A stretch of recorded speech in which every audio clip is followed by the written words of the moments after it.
pianistes de l'Académie.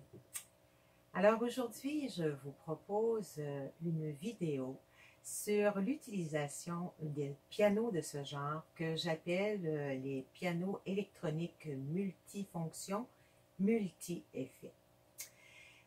Cette idée saugrenue surgit de mon esprit à la suite d'avoir fait une publication sur le forum et qui a suscité un certain nombre de questions. Je vous en fais un court extrait ici.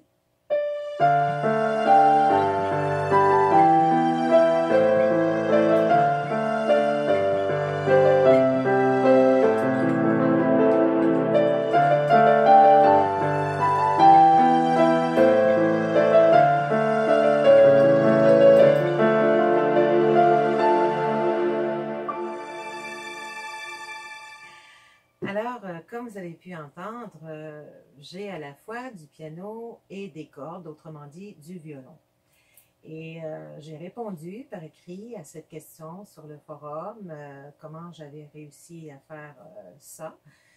Mais ça en a fait surgir d'autres. Donc, pour éviter d'écrire des romans sur le forum, pas que je n'aime pas écrire des romans, mais j'ai considéré que de joindre le visuel à l'audio, ce serait beaucoup plus explicite et plus intéressant également.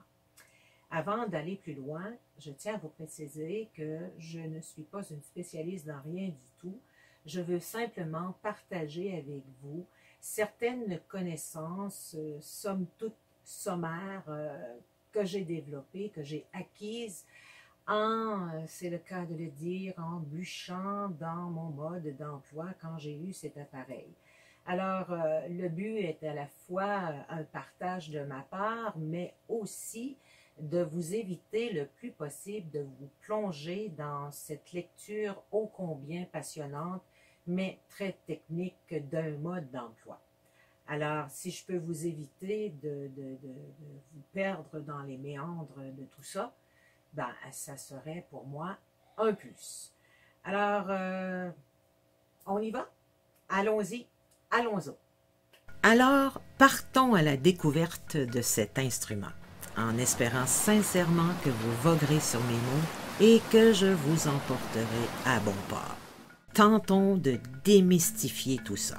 Bien entendu, je vais utiliser celui que je possède pour vous proposer un apprentissage qui, j'espère, vous sera utile. Je vous préviens tout de suite, je ne fais pas dans la publicité ici, suggérant une marque en particulier plus qu'une autre, bien au contraire. J'ai opté pour celui que je vous présente uniquement parce qu'il répondait à un questionnement de base. Quel type d'instrument ai-je besoin pour mes projets? Quelle utilisation en ferai-je? Donc, tout au long de cette vidéo, je nommerai des touches, des fonctions et il est fort probable que si vous avez un piano d'un autre fabricant, les appellations citées porteront probablement un autre nom et seront sûrement situées à un autre endroit sur le boîtier de votre instrument.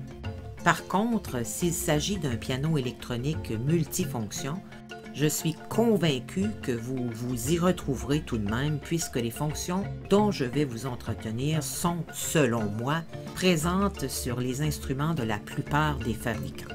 Pour ma part, j'utilise environ 80% des fonctions.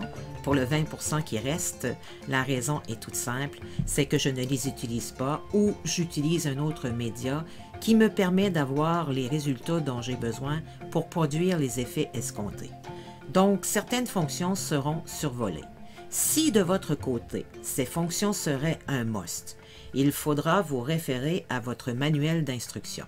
Mais avouez que 20% à se coltiner en recherche dans le mode d'emploi, c'est mieux que 100%.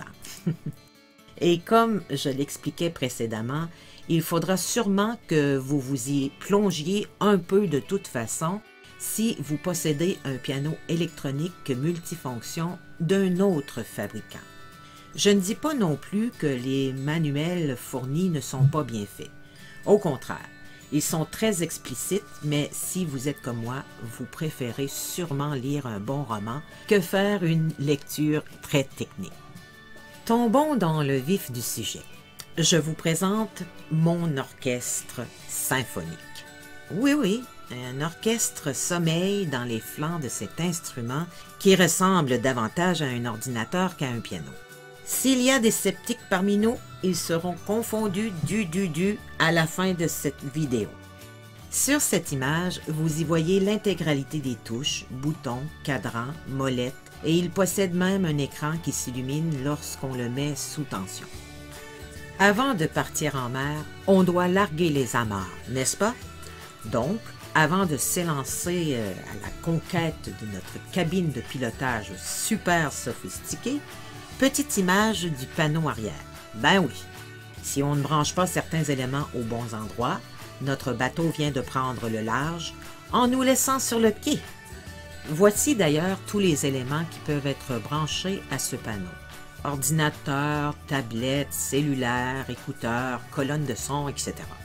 Petit survol des endroits appropriés pour ces embranchements.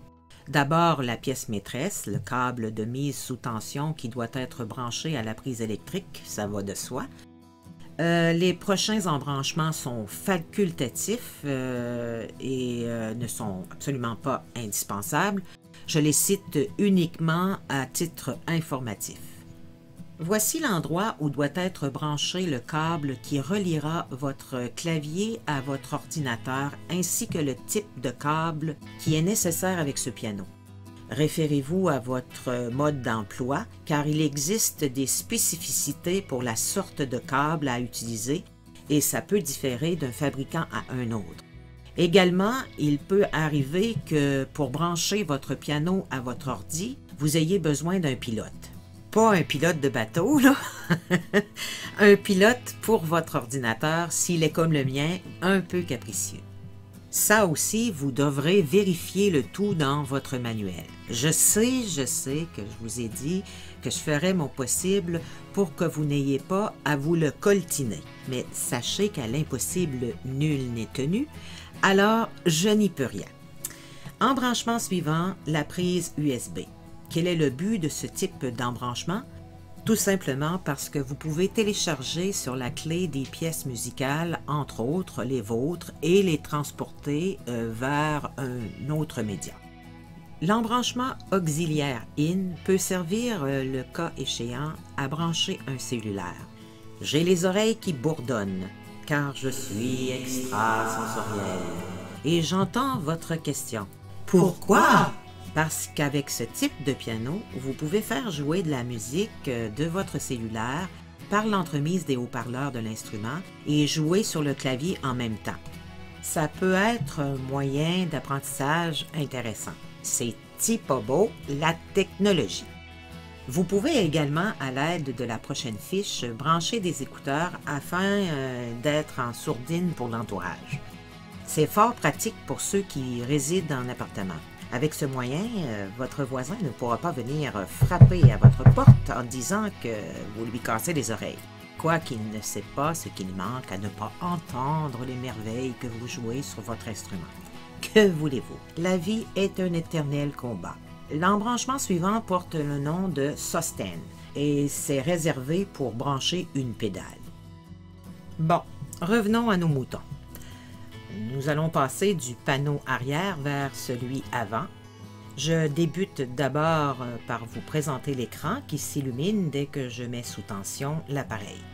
Si vous en possédez un sur votre piano, c'est fort utile puisqu'il vous permet de visualiser les modes, fonctions sélectionnées, même les notes que vous enfoncez sur le piano qui se noircissent sur le clavier qui y est présenté au fur et à mesure que vous jouez. Vous avez les clés de sol et de fa qui s'activent en dessinant des notes sur la portée. Et d'autres informations y apparaissent également. Ce qu'il y a à retenir de cet écran, c'est que chaque fois que vous utiliserez une fonction, un mode quelconque, que vous jouerez du piano, cela animera cet écran et sera un guide visuel pour vous. Transportons-nous vers le côté droit du boîtier, divisant ainsi en sections ma méthode afin de vous dévoiler les secrets de l'utilisation de cette machine à voyager dans le monde des sons musicaux. Cette section, je vais l'appeler la section mathématiques et techniques. Ne vous alarmez pas, là, je ne vous demanderai pas de citer un théorème de Pythagore. quoique j'en soupçonne d'être capable de le faire.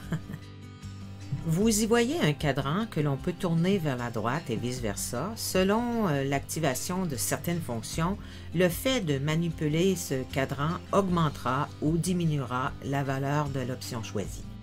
De même pour le clavier numérique qui vous permet, en dactylographiant un numéro X, de sélectionner un élément.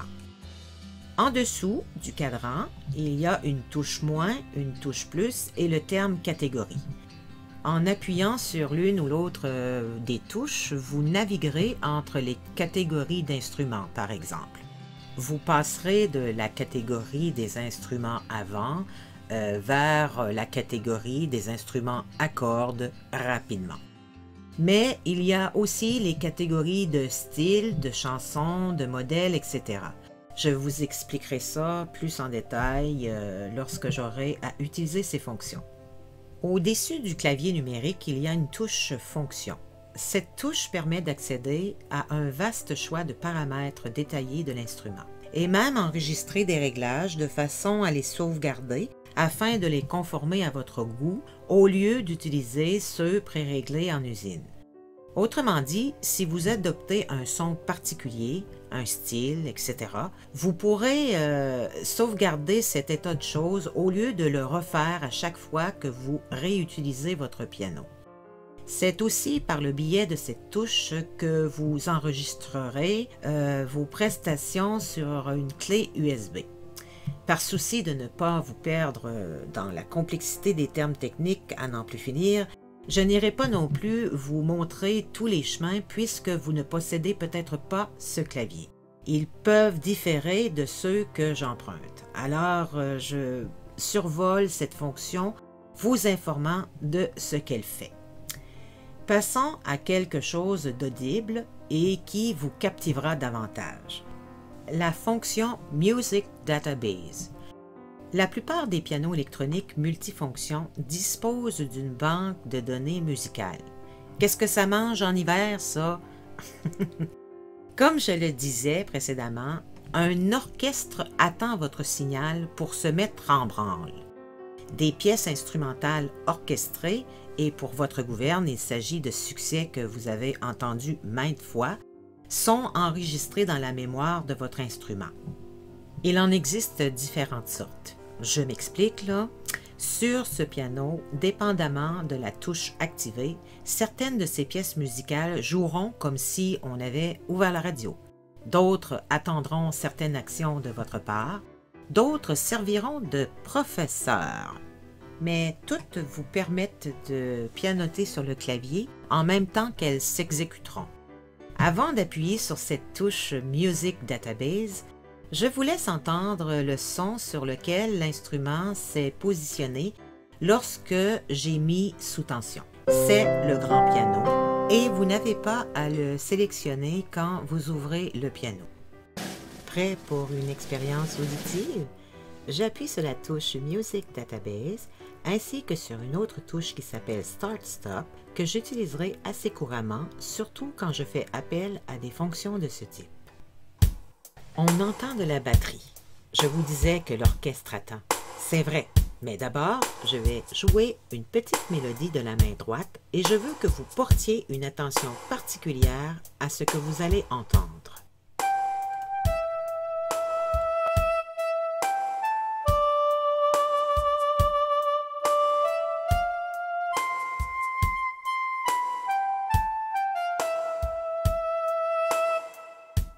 Vous avez entendu le son d'une clarinette, alors que je n'avais pas sélectionné cet instrument. Music Database vous suggère cet instrument car il s'agit d'un pré-réglage. Vous pouvez utiliser cette suggestion, mais si vous préférez, vous n'avez qu'à appuyer sur la touche Voice qui détermine l'instrument que vous désirez jouer. Je reviendrai plus tard à cette touche. On va supposer que ça vous plaît, demeurant avec la suggestion de votre piano. Maintenant, quand vous sélectionnez cette fonction, comme il s'agit d'une touche qui éveille l'orchestre, il faut savoir que votre clavier se divisera en deux. C'est ce que l'on appelle le point de partage. Les fonctions qui affectent le clavier de la sorte sont toutes les fonctions qui font appel à l'orchestre, déjà pré-réglés en usine. Sur ce clavier, le point de partage se fait à partir du Fa dièse situé ici jusqu'au Do de la dernière octave. À partir du Sol jusqu'au Do de l'octave la plus aiguë, vous aurez le son de l'instrument qu'on vous suggère ou celui que vous choisirez. Passons aux choses sérieuses et écoutez ce que ça fera lorsque j'exécuterai les accords de la main gauche en respectant le point de partage.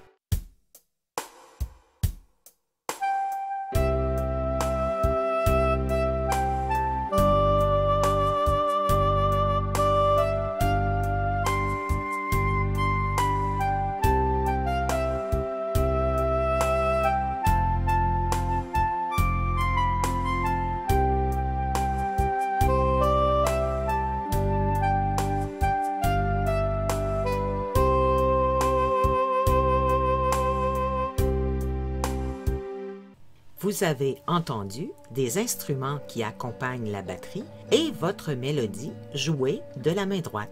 Autrement dit, j'avais des musiciens virtuels qui se sont invités dans ma courte prestation.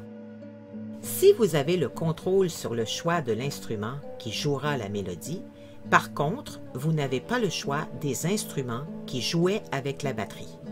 Ces instruments sont préenregistrés. Par contre, vous avez la possibilité de changer la tonalité. Si j'ai joué Hey Jude, c'est qu'en appuyant sur la touche Music Database, elle correspond à l'arrangement déjà établi dans la mémoire. Autrement dit, c'est ce qui a été enregistré en usine pour Hey Jude. C'est également le titre qui apparaît sur mon écran et me guide. Voici un exemple d'une autre utilisation que vous pouvez faire avec Music Database en prenant cet arrangement pour jouer votre propre musique.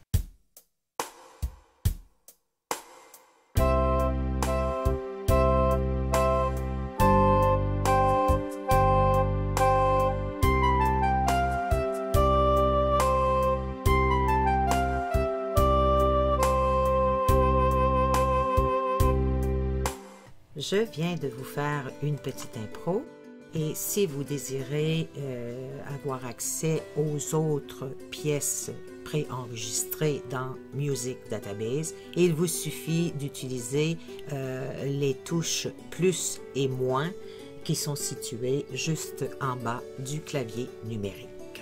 Autre particularité lorsque vous utilisez ce genre de fonction est que vous déclenchez l'accompagnement. Ce dernier doit être activé en appuyant sur au moins une note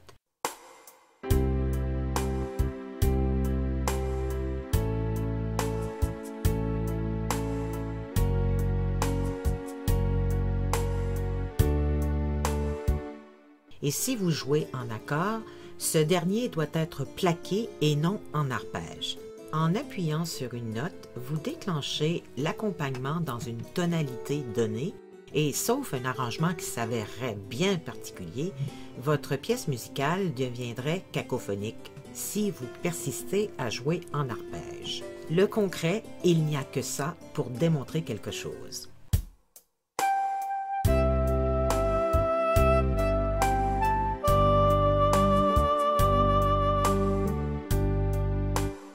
Music Database est une fonction qui pourrait bien être amusante pour qui veut ne plus être seul un soir d'hiver. Je blague, mais ces fonctions ont été installées parce qu'on les demandait aux fabricants. Personnellement, je n'utilise pas beaucoup ce type de fonction, préférant avoir un contrôle sur l'orchestration des pièces que je produis, mais cela pourrait être des heures et des heures de plaisir pour certains, voire même plusieurs d'entre vous. En terminant cette section, il reste deux touches situées en bas du clavier numérique, un moins et un plus. Ces dernières ont une fonction double, soit augmenter ou diminuer la valeur lors de la sélection d'un instrument, d'un style, etc., mais aussi pour répondre par oui ou non à certaines questions posées par l'instrument lorsque la touche fonction est en action dépendamment de l'option demandée. Section suivante, les fonctions de base. En mettant sous tension l'instrument, automatiquement le bouton Voice s'illumine.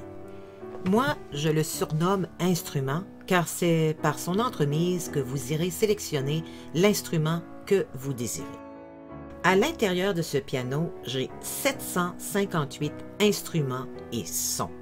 Un petit livre est fourni afin de s'y référer pour choisir. À 758 sons et instruments, une liste de ce type est bienvenue. Je vous laisse entendre pourquoi je fais une distinction entre les termes instrument et son. Je vais sélectionner un son et ensuite un instrument à l'aide du clavier numérique, mais j'aurais pu le faire par le biais du cadran.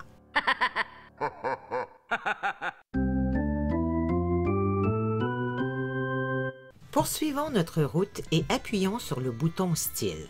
Encore là, je l'aurais surnommé batterie que je n'aurais su mieux dire. Écoutons ce qui se passe.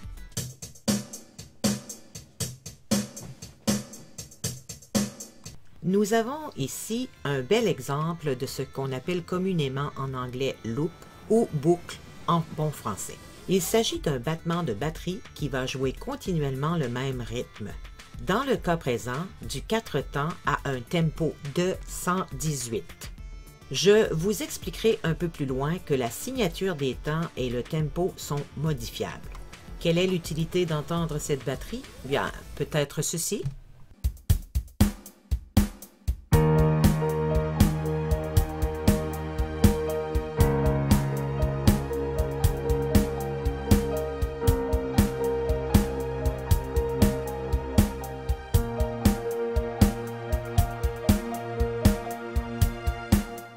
Simplement pour ajouter un peu de vie à une pièce. Tout comme la fonction Music Database, cette touche peut aussi diviser votre clavier en deux et activer les musiciens virtuels.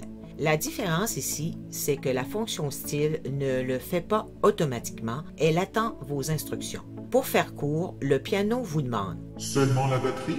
Très bien, je vous laisse notre joueur de batterie. Vous désirez avoir toute l'équipe? Très bien, voici ce que je vous propose. » Encore là, chaque rythme est accompagné par une gamme d'instruments pré-réglés à l'usine. Donc, vous ne pouvez pas changer cet état de choses.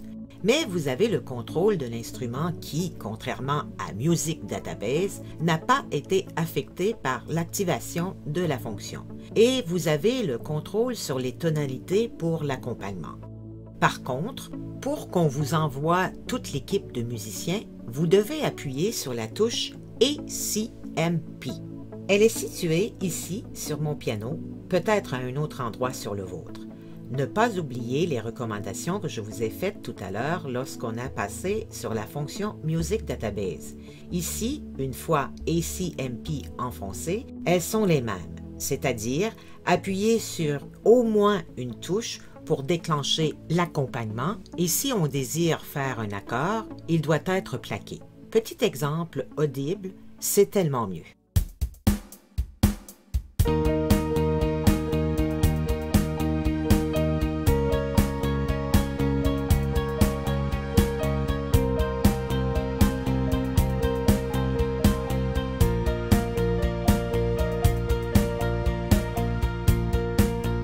Il y a 220 styles qui se cachent sous le boîtier de ce clavier.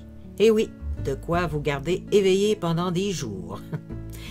Donc, l'utilisation du cadran ou du clavier numérique vous permet d'accéder à ces styles et le petit livre contenant la liste détaillée de ces 220 styles est tout indiqué pour faire votre choix. Prochain et avant-dernier bouton de notre section Fonctions de base, la touche Song. Comme son nom anglais le suggère, il s'agit ici de pièces instrumentales préenregistrées en usine. Il y en a 30, divisées en 5 catégories, et 2 autres catégories, dont une est réservée afin que vous puissiez enregistrer vos propres prestations. Il y a 10 places de disponibles, et une dernière qui sert à emmagasiner des pièces de votre choix depuis un ordinateur ou une clé USB. Cette fonction sert à écouter des pièces préenregistrées et très bien orchestrées dans les 5 premières catégories, mais également vous laisser le loisir de pianoter tout en laissant jouer la pièce. Je vais en faire écouter une et en cours de route, je vais me joindre aux musiciens virtuels professionnels.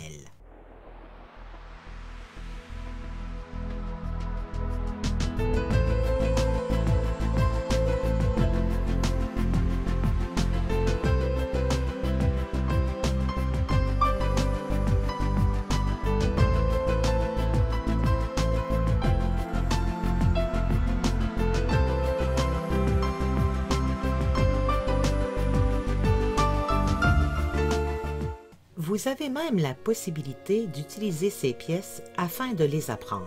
Il y a une autre fonction qui sert effectivement à assimiler ces pièces et j'y viendrai un peu plus tard.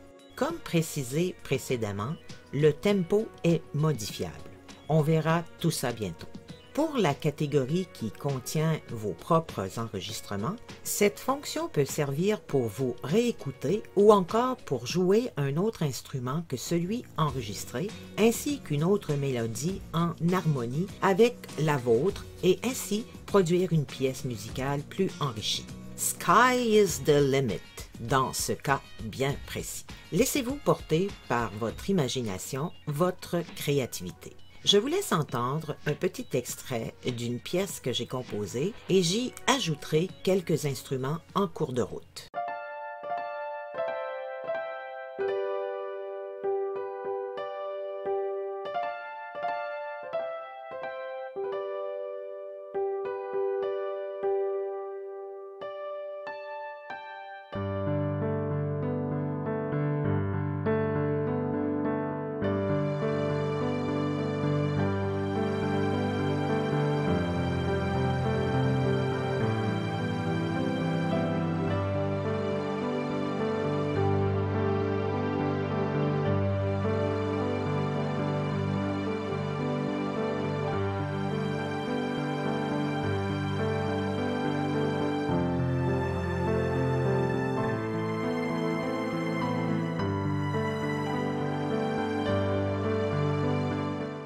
Voilà ce qui clôt le dossier de la touche Song. Dernière fonction de base de cette section, la touche DJ Pattern. Le mot le dit, vous êtes DJ. Tout comme pour la fonction Music Database, le clavier se divise en deux et appelle un accompagnement.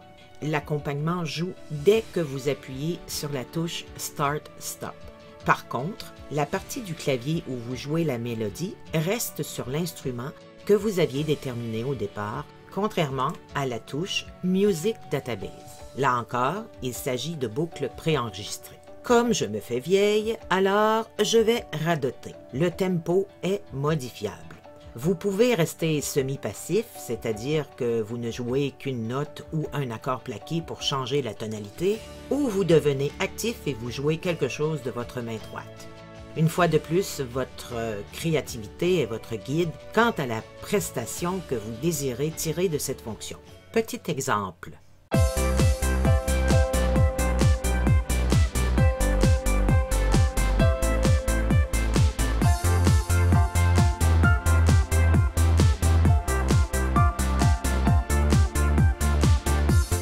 Il y a 25 patterns disponibles sur ce clavier. Cette fonction fait partie avec Music Database Steel Song du 20% que je n'utilise pas sur mon piano ou si peu. Toutefois, vous aurez peut-être un plaisir démesuré à les utiliser. Nous sommes arrivés à la section qui porte le nom de Registration Memory. Comme son nom le dit, il s'agit d'une banque dans laquelle vous pouvez enregistrer des réglages que vous avez effectués à l'aide de différentes fonctions ou encore un style, une sonorité particulière. Pour sauvegarder le tout, vous appuyez sur la touche Bank en maintenant enfoncé l'une des 4 touches ici. Cela déterminera dans quelle banque vous avez conservé vos informations. Pour y avoir accès par la suite, il suffit de peser sur Bank et de rappeler l'endroit exact où vous aviez enregistré les informations. Il y a une possibilité de 32 enregistrements de réglage. L'écran est extrêmement utile afin de visualiser ce que vous faites. Cette section fait partie du 20% que je n'utilise pas, mais pour votre information et votre propre méthode de travail, je me devais de vous l'expliquer. La section Track Control maintenant. En français, le contrôle de la bande. Avec ces différentes touches, vous pourrez déterminer ce que vous désirez enregistrer. Je m'explique. Soit la totalité de votre prestation, une partie seulement, ou encore un style, la mélodie uniquement, etc. Tout d'abord, il faudra enregistrer, ce qui veut dire que vous utiliserez la touche Record située ici sur ce clavier. Par la suite, avec les boutons situés ici, vous déterminerez s'il est nécessaire que vous effaciez ou encore spécifiez ce que vous désirez sauvegarder. Je fais un survol car je crois sincèrement que cette section peut être très différente sur le piano d'un autre fabricant. Ici, nous sommes dans la spécificité technique et les chemins pour arriver au résultat escompté peuvent être tout autres d'une sorte de piano à un autre. D'où le petit 20% qui reste à vous amuser à lire votre manuel d'utilisation. Je vais tout de même vous montrer une autre utilisation rapide que vous pourrez entendre et cela vous fera comprendre de quoi il en retourne.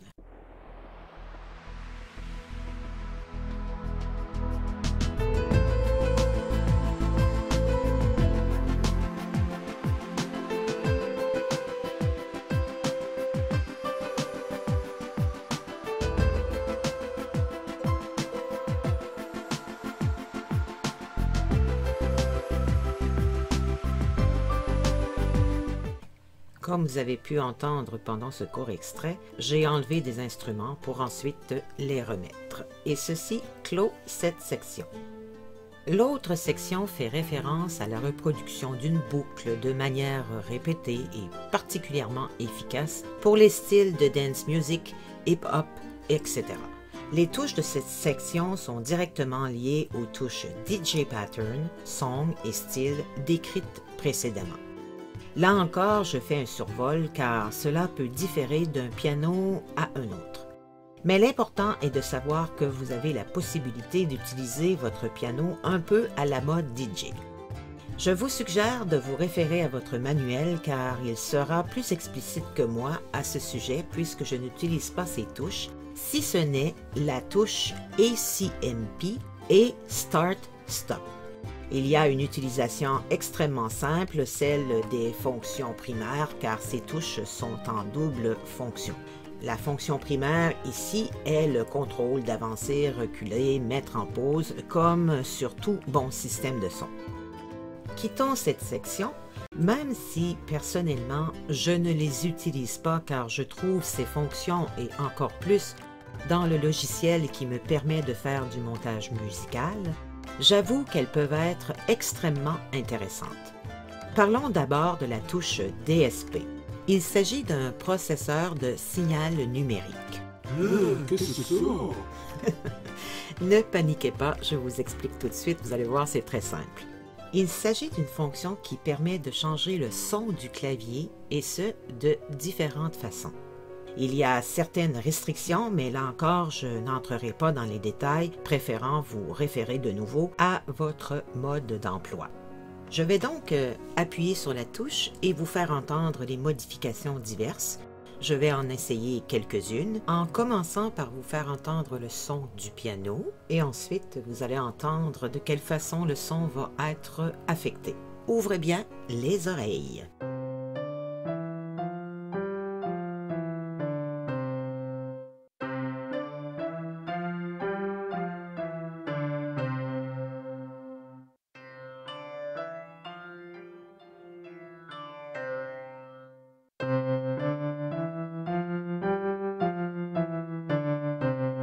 Donc, cela peut être très amusant d'utiliser cette fonction lors de l'une de vos créations.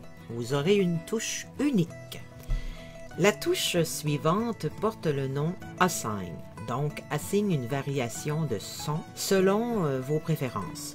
Sur ce piano, 6 catégories sont rattachées à 2 boutons, le A et le B.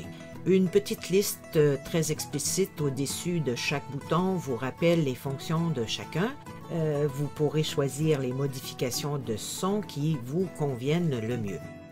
Je vais faire plusieurs modifications et vous laisser entendre de quelle manière cela affecte le son. Ça aussi, c'est bien décrit dans votre manuel.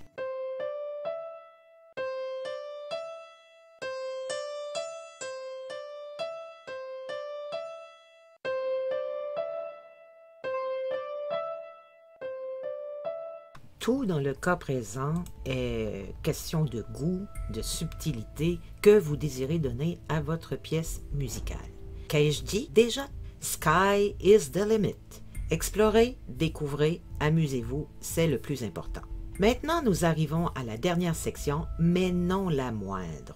Je l'ai gardée pour la fin parce que celle-là, il y a quelques fonctions que je soupçonne vous intéresser au plus haut point. J'aime bien faire durer le suspense. Il y a un bouton ici, c'est celui de mise sous tension, important, n'est-ce pas? Ce piano possède une touche qui se nomme Grand portable. Cette fonction est très utile si vous manipulez beaucoup d'options et que vous désirez remettre à zéro votre écran, mais aussi votre piano à l'état de base comme vous l'avez ouvert. Vous avez ici la touche Démo qui fait appel aux pièces préenregistrées à l'usine et comme pour Music Database, Song, Style, DJ, Pattern, vous pouvez écouter mais aussi jouer pendant que la pièce défile. Par contre, vous n'avez aucun autre contrôle. Si vous ne touchez rien d'autre que les touches du clavier pour jouer, les pièces préenregistrées joueront l'une à la suite de l'autre comme si vous écoutiez la radio. Nous arrivons à une touche que j'aime bien, Transpose.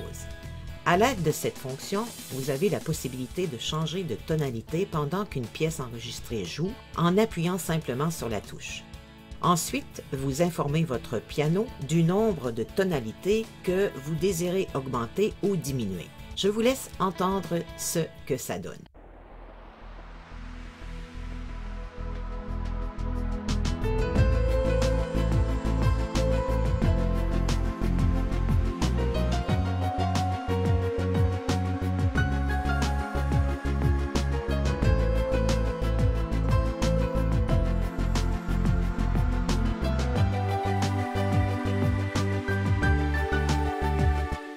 Bon, maintenant, je vais vous démontrer pourquoi cette touche peut être fort utile. La course aux tonalités, ça vous rappelle quelque chose? C'est exactement de ça dont on parle ici. Une pièce musicale peut être jouée dans différentes tonalités. Bien qu'il est préférable de savoir quelle note utiliser lorsqu'on veut jouer la tonalité d'une pièce musicale, la fonction transpose peut être très utile dans différentes situations. Exemple. Vous accompagnez un chanteur et vous avez pratiqué une pièce dans la tonalité Do majeur. Et paf! Juste avant de rentrer sur scène, il vous informe qu'il la désire en Sol majeur. Au lieu de vous interroger sur une transposition qui pourrait vous mettre incertain et peut-être vous occasionner quelques fausses notes, surtout si vous ne maîtrisez pas le transfert dans d'autres tonalités, avec la touche Transpose, il vous suffira d'aller transposer jusqu'à la tonalité souhaitée. Vous appelez la fonction et avec les touches plus et moins en bas du clavier numérique, vous faites votre choix. Je vais vous jouer l'extrait d'une pièce en Do majeur. Je vais ensuite la transposer dans une autre tonalité. Ce que je veux que vous observiez, c'est la position de mes doigts sur les notes du clavier. Vous allez voir que ma position du début en Do majeur ne changera pas du tout, mais que la pièce musicale sera dans une autre tonalité.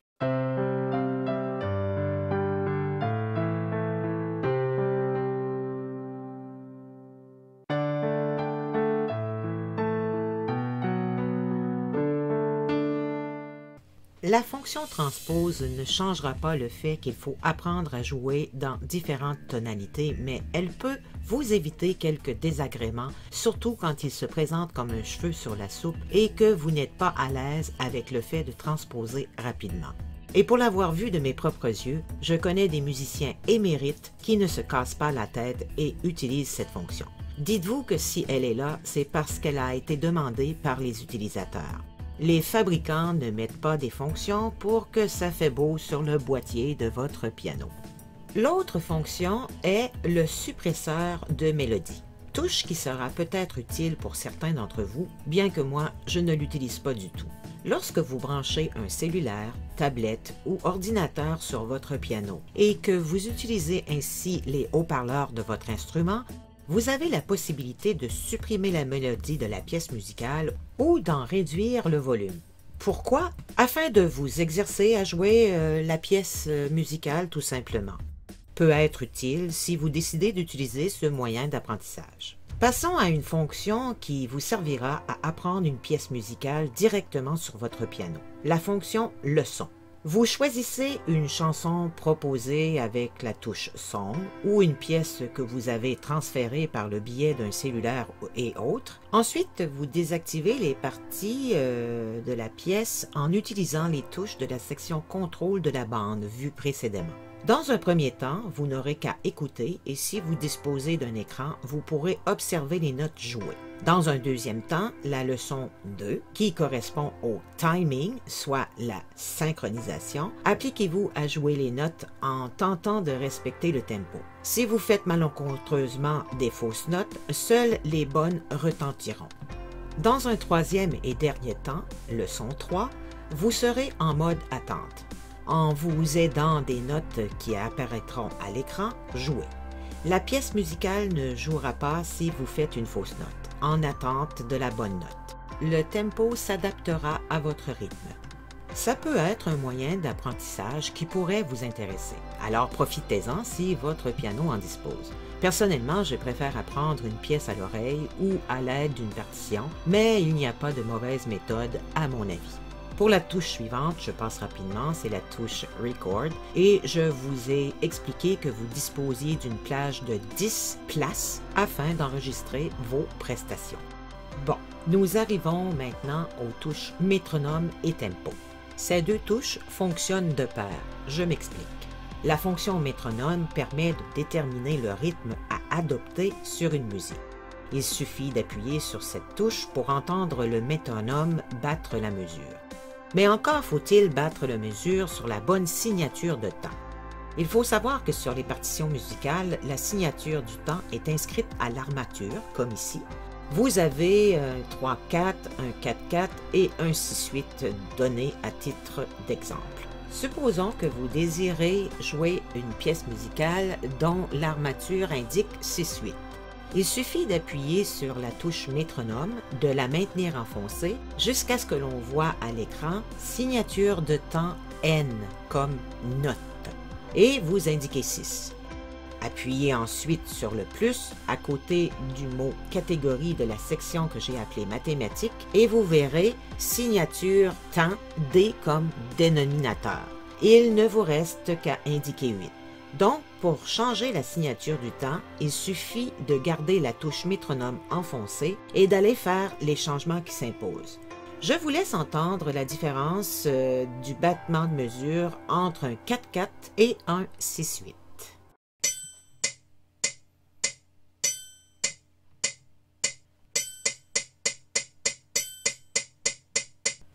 Parlons de la fonction tempo. Cette touche détermine la vitesse d'exécution d'une pièce musicale. Comme dans l'exemple montré ici, sur la partition, c'est indiqué 92. En appuyant sur la fonction tempo, il ne vous reste qu'à dactylographier 0,92 sur le clavier numérique situé à droite ou encore utiliser le cadran et tourner ce dernier jusqu'à obtenir la valeur que vous désirez.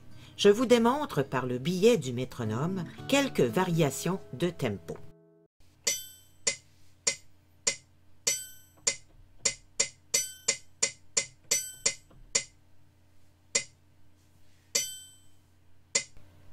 J'ai radoté à quelques reprises que le tempo était modifiable. Ce n'était pas en vain, les amis. Vous pouvez varier le tempo des pièces préenregistrées, celui du style, que moi j'appelle batterie, ainsi que vos pièces personnelles enregistrées. Je vous fais une petite démonstration.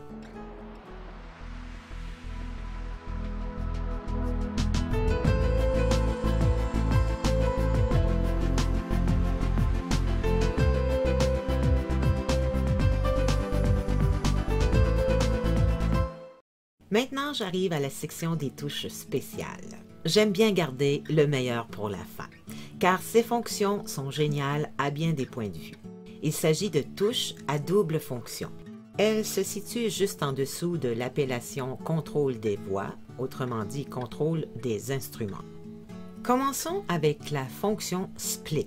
Cette fonction divise votre clavier comme le font les fonctions Music Database ou Style au Fa dièse tel que démontré précédemment.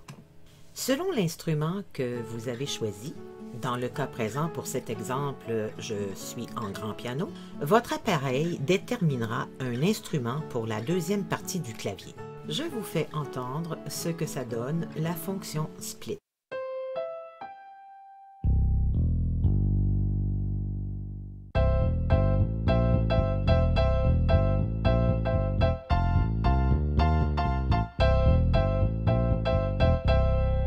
Vous avez entendu qu'il s'agit de base à gauche et de piano à droite. Comme il est permis de rêver, vous pouvez choisir les instruments qui se partagent le clavier. Exemple, la harpe à droite et les cordes à gauche. Rien de plus simple à faire. Appuyez sur votre touche Voice afin d'aller choisir la harpe. Ensuite, maintenez enfoncé la fonction Split. L'écran indiquera S-Voice pour Split Voice. À l'aide du clavier numérique ou du cadran, allez chercher les violons. Et pour cette fonction, vous pouvez même aller déterminer le volume et bien d'autres effets en appuyant sur la touche plus située à droite du mot catégorie. Voilà, votre choix est fait, il ne reste qu'à jouer. Écoutez bien.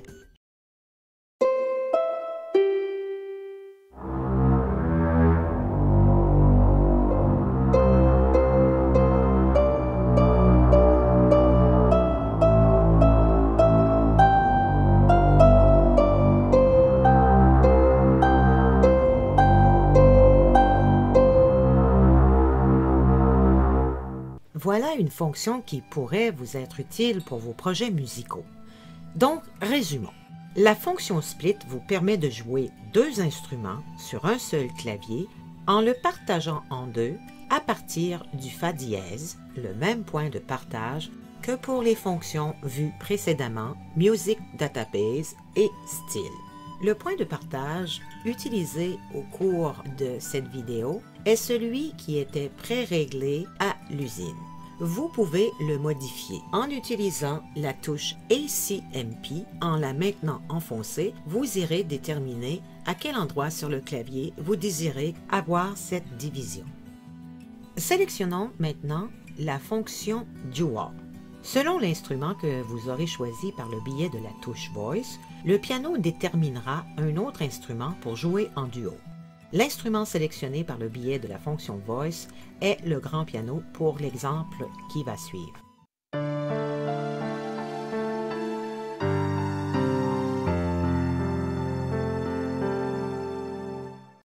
Et tout comme la fonction Split, vous pourrez changer à votre guise les instruments et même faire des réglages de volume, réverbération, etc. Encore un petit exemple.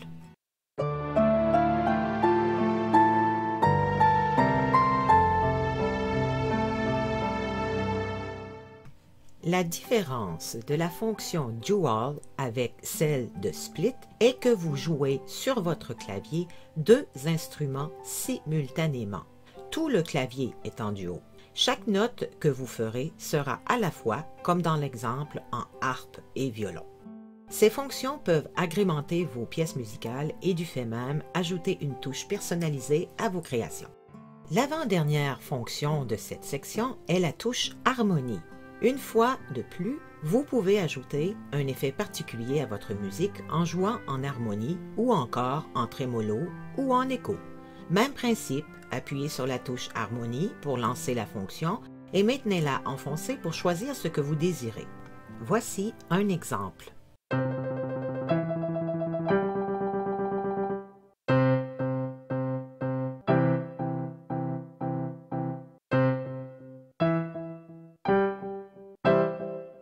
Dernière fonction, Arpeggio. Quand vous utilisez cette fonction, tout votre clavier sera en arpège. Ce qui signifie que vous déclencherez l'arpège en appuyant sur une seule touche ou en faisant un accord plaqué pour aller chercher toutes les subtilités de l'arpège. Voici ce que ça donne.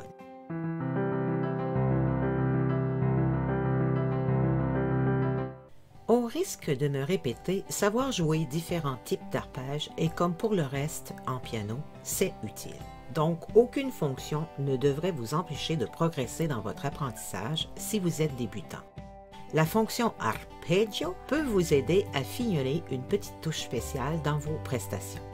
Pour choisir d'autres types d'arpèges, même principe, vous maintenez cette fonction enfoncée et vous choisissez celle qui vous convient. Un petit exemple d'un autre choix. Maintenant que vous avez voyagé avec moi sur de belles vagues musicales, il est temps de rentrer au port. J'espère sincèrement que vous avez appris quelque chose, même si mes prétentions se limitent à vous avoir partagé des connaissances que je considère sommaires, acquises sur le tas comme on dit, et qui sont le fruit de ma persévérance à décortiquer le fonctionnement de ce type de piano. Je vous invite à partir à la découverte du vôtre et je souhaite que votre talent de créateur soit en harmonie avec ce monde fabuleux qu'est la musique.